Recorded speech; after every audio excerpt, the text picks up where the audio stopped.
Hey everyone, I'm Tina, a 28-year-old woman, and I wanted to open up about a recent chapter in my life that brought some closure to a difficult situation involving my husband and in-laws.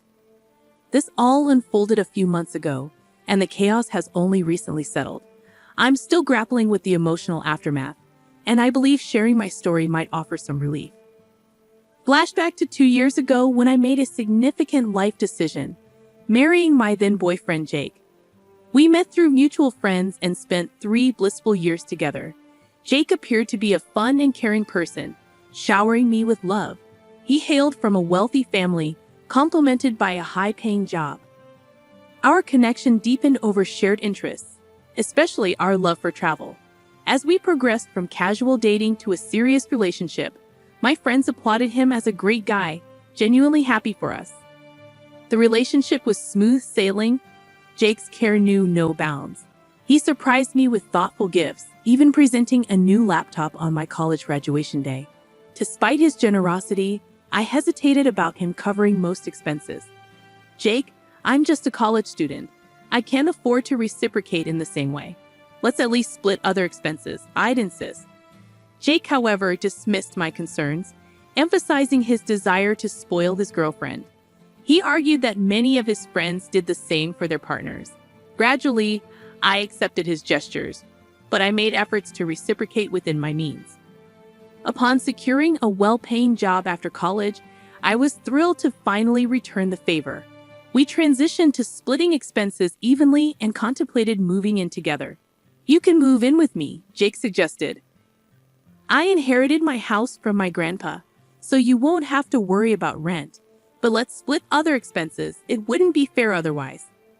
Despite my reservations, Jake reassured me that he wanted to take care of me.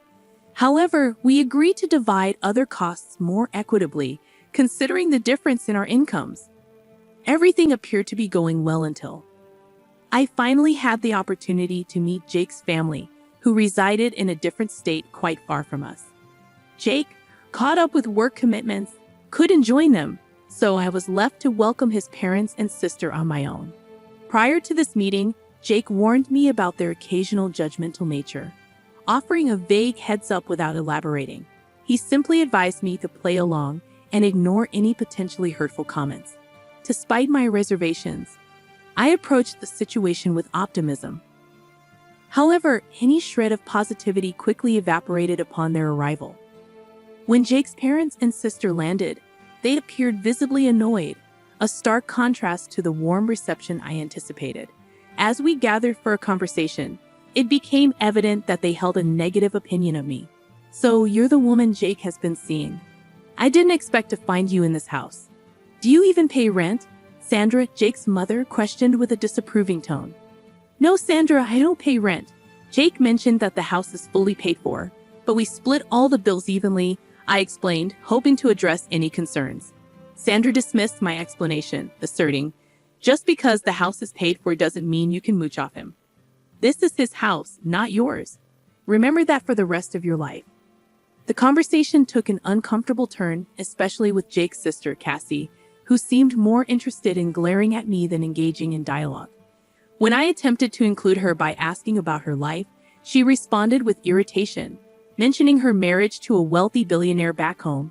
Despite my efforts to bridge the gap, she waved me off, and Jake offered no support, seemingly aligning himself with his family's sentiments. Throughout their stay, Dave and Sandra continued to criticize me. They disapproved of my spending on makeup and skincare, insisting I shouldn't indulge in such luxuries when not contributing enough to the household. Their suspicion that I was relying on Jake's finances intensified, fueled by Jake's occasional unfounded remarks against me. For instance, he casually mentioned, Tina was a struggling student, even when it wasn't entirely true. When we first met, I found myself covering all the expenses, given that Tina had just started a job that didn't quite support her apparent taste for luxury. Confused by Jake's unexpected comments, I reminded him that we split our bills, emphasizing that I lived a simple life before and during our relationship. I clarified that any luxury items I owned were gifts from him, and I even used to scold him for overspending. However, Jake insisted that his status demanded extravagant gifts, And now I see it was more about him boasting to his friends. Their visit left a bitter taste, prompting me to question Jake about the whole ordeal. Unfortunately, he shrugged it off, downplaying the situation. "You're overthinking, Tina. Don't take it to heart. They meant well. What they said was disrespectful. Relax, you're overreacting," he dismissed.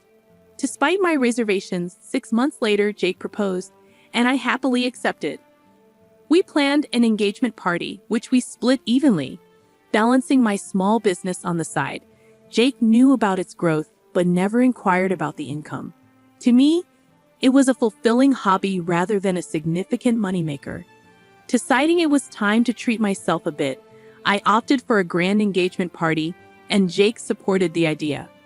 We divided the expenses equally, and I even covered the plane tickets for my extended family to attend. However, on the day of the party, criticism resurfaced. "You shouldn't have splurged so much at this party, Tina. You're draining Jake's account before you're even married. At this rate, you'll end up with a backyard wedding. I thought you were financially irresponsible, but it's worse than I thought," they remarked. I firmly declared to Sandra, "The party was extravagant, but we both agreed to it. I paid my share, and it was your son's idea to include everyone." Tina insisted a lot, and I couldn't say no. "I don't mind spending, but this party cost us a lot," Sandra retorted, accusing me of manipulating Jake into spending money, claiming he just couldn't say no to me. Cassie joined in, asserting that she knew the kind of person I was and that I should have fought better. Frustrated, I excused myself and sought a moment of respite on the venue's lawn, only to find Cassie and her husband Jim laughing at my expense. It felt like my engagement party was unraveling, with Jake oblivious to his family's judgments. Most of his extended family assumed I was jobless, painting me as a dependent fiancé. My mom, perceptive and protective, noticed my distress and approached. Aware of how hard managing finances could be as a single parent, she urged me to reconsider the engagement, pointing out the ongoing mean comments from Jake's family. After the party, I confronted Jake about the situation. He dismissed it as a joke, expressing his love and stating he didn't care about financial matters. However, I reiterated my desire to contribute, especially towards rent, but he brushed off the suggestion. Wedding planning brought more stress, with Jake's parents criticizing my choices and accusing me of bankrupting their son. I defended myself, stating that we were all contributing to the wedding, including my mom. Sandra's response was harsh, accusing me of robbing her son and insinuating that they expected us to empty the bank account for the wedding as well. I calmly addressed Dave's concerns. "I'm not asking for money, Dave. I'm simply letting you know that we can pay for this wedding just fine." On the day of the wedding, Cassie continued her comments on my dress and makeup expenses, despite my clarification that my mom covered those costs. The ceremony proceeded smoothly, but during the reception, Sandra and Dave couldn't resist bringing up my spending habits and accusing me of bleeding their son dry. Despite their negativity, I chose to keep quiet to prevent them from spoiling my special day. After a few months, Jake received a significant promotion at work, and he wanted to celebrate with a big family dinner. I was thrilled for him and decided to make the dinner extra special by offering to cover all the expenses. "I want this dinner to be extra special, Jake. I'm extremely proud of you, and I want to give you a treat. I've decided to pay for the dinner party completely," I enthusiastically told him. Jake was delighted by my gesture, and I explained that my business was doing well. I had a salary from my job, and I recently gained access to a trust fund from my paternal grandfather. I planned the entire event, ensuring everything was perfect for the celebration. However, when his family arrived, they were visibly displeased with the preparations. Despite positive feedback from others, it soon became evident that his family had issues with the celebration. During the speeches, Sandra stood up and loudly declared, "I thank everyone for gathering here to celebrate my son. He's incredibly hardworking and generous. He deserves this promotion completely." However, his luck just ended there. It's sad that out of all people, he was shackled down by a gold digger. I wish he had the foresight to see what his wife is. Then he wouldn't have to work so hard to fund her luxury life. It's now clear to everyone that his wife is a big spender. From the engagement party to this dinner, she pretty much emptied his accounts. Feeling the weight of the accusations and insults, I took a deep breath and responded, "I feel sorry for my poor boy. I'm glad he had Tina sign the prenup before the wedding. At least some of his assets would be saved." Sandra continued, complaining about her wife's spending habits, expressing relief that she earned enough to keep a trophy wife. Jake joined in, agreeing that he couldn't spend money on himself because there was none left. He remarked that marrying Tina was a mistake, contrasting her with Jim's hypothetical reaction to a gold digger. In shock and frustration, I couldn't hold back any longer. "Do you guys think I am a gold digger?" I asked incredulously, to which Jake added, "Your lifestyle is quite damaging to my bank account." Feeling hurt and misunderstood, I decided to address the accusations head-on. "Since I am such a gold digger to you, let me just show you my bank balance. I guess that will clear things up for you," I declared, revealing my financial standing to everyone. The response was disbelief and accusations. "Did you steal my son's money?" Sandra accused, while Jake questioned, "She must have stolen from you." Frustrated, I clarified, "I don't need to steal money from your son. This is all my blood and sweat. Also, I recently got access to my trust fund left to me by my grandfather. I was going to get a bigger house with it and surprise Jake, but I guess that won't be happening anymore." Despite my attempt to set the record straight, Jake suggested, "We can still buy the house. It'll be a lovely gift." However, I stood firm, expressing my refusal to accept a gift after enduring insults from his family. "This is not happening. Your family has been insulting me for too long, and you never once stood up for me. Instead, you made up these lies about how I'm using your money," I asserted, feeling the need to address the long-standing issue.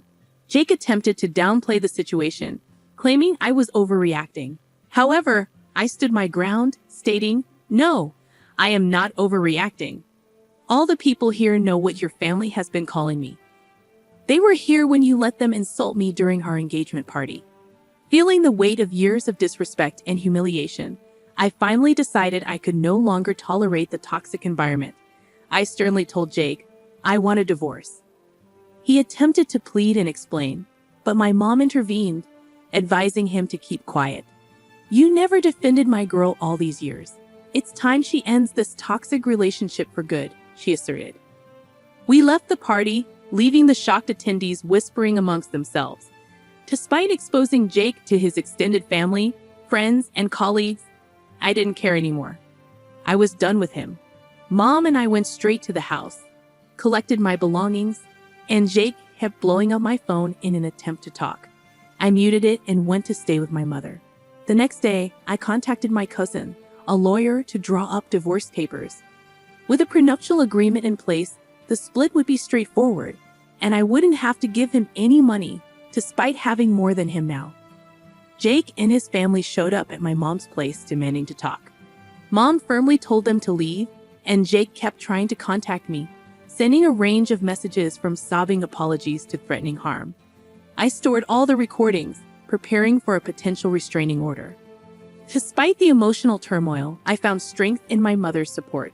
Jake even tried to show up at my office, but security was informed beforehand, promptly removing him.